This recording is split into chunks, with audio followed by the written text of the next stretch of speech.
సోదరులారా అందరికీ నమస్కారం. ఇది ఆకలి పేదరికం లేని ఆహార భద్రతతో కూడినటువంటి భారతదేశంలో కేంద్ర ప్రభుత్వం అమలు చేస్తున్నటువంటి 4 పథకాలు మీ దృష్టికి తీసుకురావటం ఈ వీడియో ఉద్దేశం.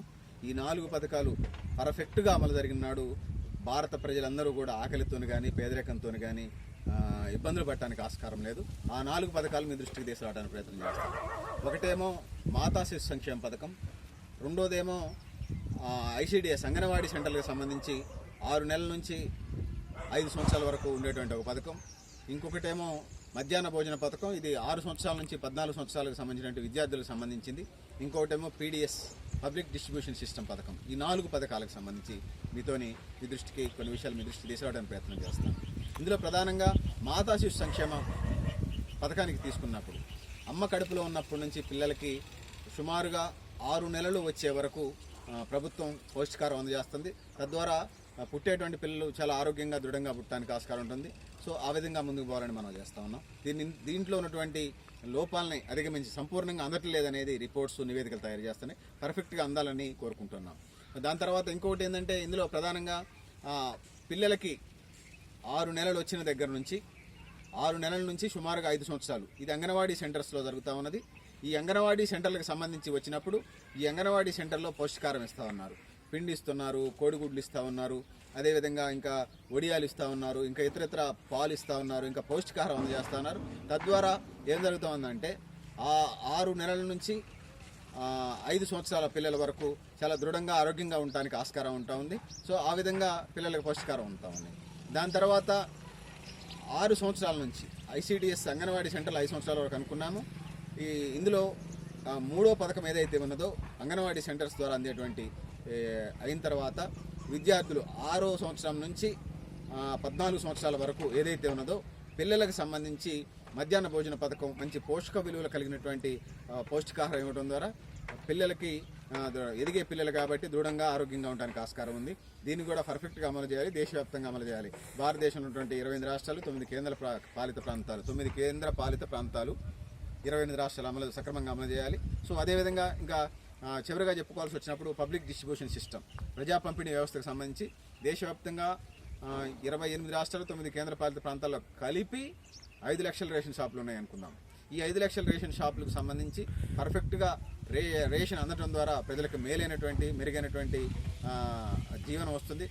తద్వారా ఆకలి పేదరికం పోతుంది, ఆహార భద్రత ప్రజలకి కలుగుతుంది, ఆహార భద్రత మీద భరోసా కూడా కలుగుతుంది, ఆకలి రాజ్యాలు ఉండవని చెప్పేసి మనం చేస్తూ ఉన్నాం. సో ఈ ఆకలి రాజ్యం ఉండటం వల్ల 51% మహిళల్లో రక్తహీనత ఉన్నది.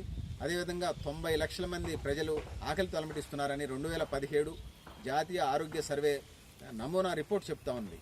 సో ఇదేదో న్యూ లక్ష్య స్వచ్ఛంద సంస్థ చెప్పే రిపోర్ట్ కాదు, 2017 ఆరోగ్య సర్వే రిపోర్టు నేను మీ దృష్టికి తీసుకొచ్చాను. సో ఇందులో ప్రధానంగా వీటికి సంబంధించి వచ్చినప్పుడు ప్రజా పంపిణీ వ్యవస్థకు సంబంధించి వచ్చినప్పుడు చాలా రేషన్ షాపులు చిరంజీవి తీశాడు ఈ మధ్యకాలంలో కొన్ని సంవత్సరాల క్రితం. మెగాస్టార్ చిరంజీవి ఆ సినిమా పేరు ఠాగూర్ సినిమాలో రేషన్ షాప్ డీలర్ లాగా ఉన్నది.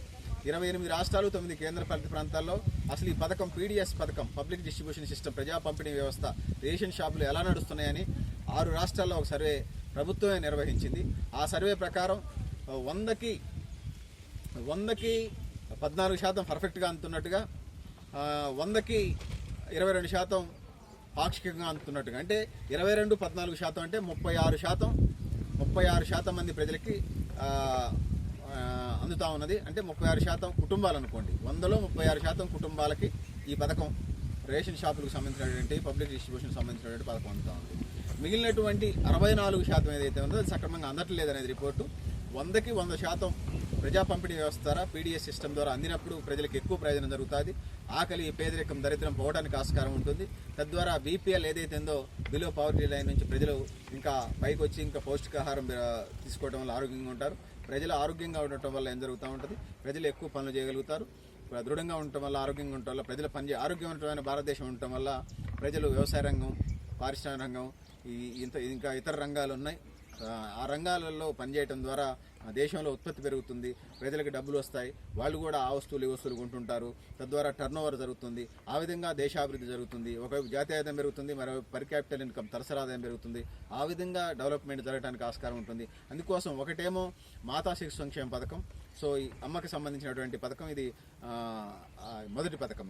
ఇది కూడా సక్రమంగా అమలు జరగాలి. అదేవిధంగా రెండోది ఐసిడిఎస్ పథకం ఏదైతుందో పిల్లలకి 6 నెలల నుంచి 5 సంవత్సరాలు వచ్చే వరకు అంగన్వాడీ సెంటర్ల ద్వారా నడిపే, దేశవ్యాప్తంగా నడిపే సెంటర్ల ద్వారా నడిపేది వాళ్ళకి పిల్లలకు పర్ఫెక్ట్గా పౌష్టికారం అందేలాగా చూడటం. మూడోది మిడ్ డే మీల్స్ 6 సంవత్సరాల నుంచి 5 సంవత్సరాలకు అంగన్వాడీ అయిపోయిన తర్వాత 6వ సంవత్సరం నుంచి 14 సంవత్సరాలకు పిల్లలకు హై స్కూల్ స్టాండర్డ్ వరకు పిల్లలకు పౌష్టికారం అందుతుంది మధ్యాహ్న భోజన పథకం ద్వారా. దాన్ని కూడా సంపూర్ణంగా దేశవ్యాప్తంగా అమలు చేయాలి. ఇంకా ఇంటర్ డిగ్రీ కూడా పెట్టడం ఇంకా మంచిది. అట్లా పెట్టడం ద్వారా ఇంకా పిల్లలకి క్యాలరీస్ కలిగినటువంటి మెనూని పెట్టడం ద్వారా పిల్లలు పౌష్టికారం ఎక్కువ క్యాలరీస్ కలిగినటువంటి ఫుడ్ని మెనూగా పెట్టడం ద్వారా వాళ్ళు ఆరోగ్యంగా ఉంటారు.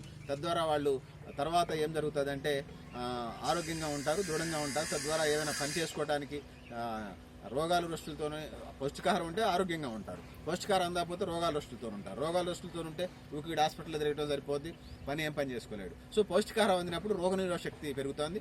రోగనిరోధక శక్తి పెరిగినప్పుడు దృఢంగా ఉంటారు, బలంగా ఉంటారు. తద్వారా ఏదైనా పని చేస్తారు, వాళ్ళకి నచ్చినటువంటి రంగాల్లో పని చేస్తారు. పని చేసినప్పుడు వాళ్ళకి కుటుంబాల పరంగా స్తోమత కలుగుతుంది, ఆ కుటుంబానికి స్తోమత కలుగుతుంది, ఆయా కుటుంబాలకు స్తోమత పెరుగుతుంది, ఆర్థిక స్తోమత పెరుగుతుంది. తద్వారా దేశాభివృద్ధి జరగడానికి ఆస్కారం ఉంది.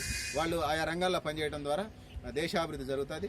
సో ఆ విధంగా ఈ పథకాలని 4 పథకాలని అమలు చేయడం ద్వారా దేశ అభివృద్ధికి, దేశ డెవలప్మెంట్కి ఎన్నుముకగా నిలుస్తుందని చెప్పేసి ఈ 4 పథకాలని సంపూర్ణంగా పర్ఫెక్ట్గా ప్రజలందరికీ అందేలాగా చేయడం ద్వారా ఎక్కువ ప్రయోజనం చేకూరుతుందని ఈ 4 పథకాలని ఆయా ప్రభుత్వాలు, అటు బీజేపీ ఉన్నాయి, ఇటు కాంగ్రెస్ ఉన్నాయి, లేకపోతే వామపక్షాలు ఉన్నాయి, లేకపోతే రీజనల్ పార్టీలు ఉన్నాయి, ఇంకో పార్టీ ఉన్నాయి, ఎవరు పరిపాలనలోకి వచ్చినా ప్రజలు ఎన్నుకున్నటువంటి ప్రభుత్వాల మీద మా గౌరవం ఉంది. ఖచ్చితంగా ఇప్పటికీ గౌరవిస్తున్నాం, భవిష్యత్తులో కూడా ఇప్పటిదాకా గౌరవిస్తున్నాం, భవిష్యత్తులో కూడా ఆయా రాజకీయ పార్టీల ప్రభుత్వాన్ని గౌరవిస్తాం. తద్వారా ఎక్కువ ప్రయోజనం జరుగుతుంది కాబట్టి ఆ విధంగా చేయాలని చెప్పేసి దీన్ని సక్రమంగా లోపాలు లేనటువంటి విధానాలని ఈ 4 పథకాలని పర్ఫెక్ట్గా పారదర్శకంగా అమలు చేయడం ద్వారా ప్రజలందరికీ, భారతదేశ ప్రజలందరికీ మేలు జరుగుతుంది. ఆ విధంగా జరగాలని, ఎక్కువ ప్రయోజనం జరిగి ప్రజలందరూ పేదరికం లేని, ఆకలి బాధలు లేని అటువంటి పేదరికం, ఆకలి రాజ్యం లేనటువంటి భారతదేశాన్ని నిర్మించుకుందామని చెప్పేసి మనం చేస్తున్నాను. నేను మీ గరిడేపల్లి సత్యనారాయణ, న్యూ లక్ష్య స్వచ్ఛంద సంస్థ.